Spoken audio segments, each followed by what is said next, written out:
Okay, I got the original belt back on the four-wheeler. Here is one of the pieces of the brand new belt. You can actually still see the numbering on it. Here is another piece of it. So it looks like this right here pretty much snapped and took it out.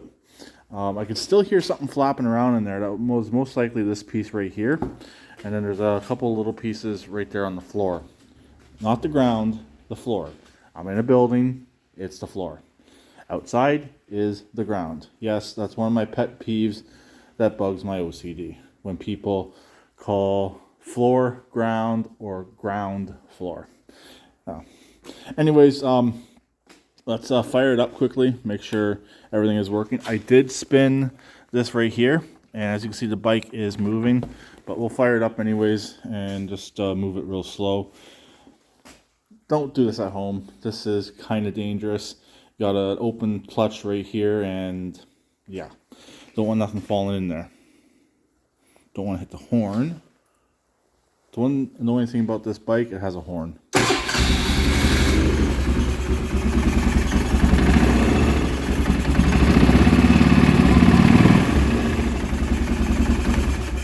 Okay, there we go.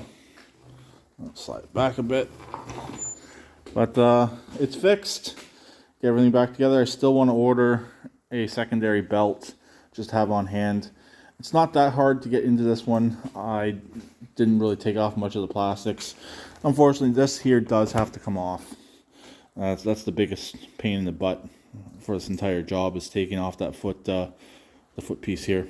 It's got screws in it. It's got bolts in it that go to the fender. And like I mentioned earlier, one decided not to come out, decided to bend the whole piece off to the side. Luckily, it's a cheap four-wheeler. It's not in the greatest condition cosmetically, but as long as I can get a few years out of this, I'm happy. I didn't pay much for it, don't have much into it altogether after some of the upgrades.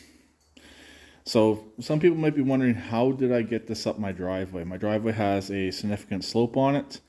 I used the winch, that's why the plow's off, 2 ratchet straps, a chain, and a heavy-duty cable I have.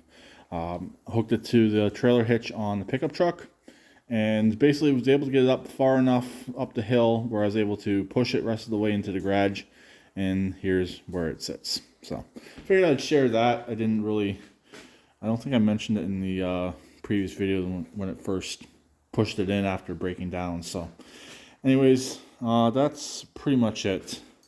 I don't care if you see my plate, it's not registered. So yeah, so I'll talk to them later. Please keep it redneck like always, and please subscribe and comment.